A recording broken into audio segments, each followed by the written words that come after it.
if we go into a big recession, I mean, that's obviously spreads widening out, equity struggling, bonds actually, play the role that they're supposed to play in a portfolio, which is, play defense when everything else is struggling. Exactly. I think it's more a question about the potential magnitude of the return, more so than it is about positive or negative.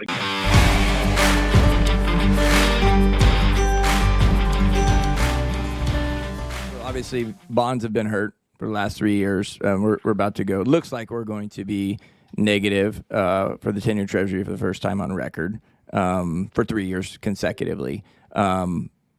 With this looking like possibly the top of rates, are bonds really back? Are bonds a good place to be going forward? So we continue to think that there's an opportunity in fixed income, but I will admit that we thought there was an opportunity in fixed income 12 months ago as well. So take that as you will. I think when it comes to the outlook for bonds, I do think that the high is probably in on the 10-year.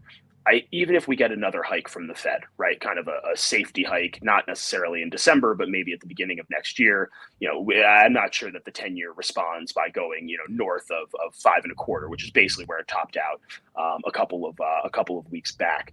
So we do think that the peak is in. The question is, what is the outlook for fixed income returns? And to me, if we go back to those two Fed scenarios, right, you're either in an environment where rates don't really move around all that much, maybe long rates come down a bit as economic growth kind of settles back in line with its long run trend, but you basically get the coupon with some modest potential price appreciation.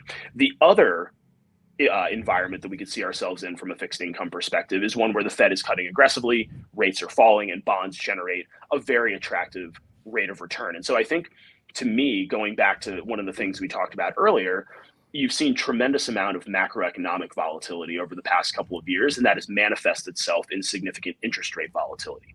If we can get interest rate volatility to come down here, that's going to make the environment for bonds much more favorable. And so we recognize that it's been difficult, particularly in 2022 and 2023. We do think 2024, if the economy is kind of finding itself back in more of a steady state, that could allow fixed income to generate better returns than obviously what we've seen over the past few years. But it sounds like either way, it's going to play a pretty good role. Because, right, if we go into a big recession, I mean, that's obviously spreads widening out, equity struggling, bonds actually, play the role that they're supposed to play in a portfolio, which is, play defense when everything else is struggling. Exactly. I think it's more a question about the potential magnitude of the return, more so than it is about positive or negative. Again, if we get rate volatility down and we get the economy running in more of a steady state, I think bonds will go back to doing exactly what they've done since the late 1990s, which is do a good job of diversifying equity risk in a portfolio. Right. And we've been talking about, too, just the fact that rates are up, obviously, well off the bottom. I mean, in the long run, this is probably a good thing for all investors, just to be able to have, again, where bonds are not a portfolio drag, they're actually additive to portfolio return.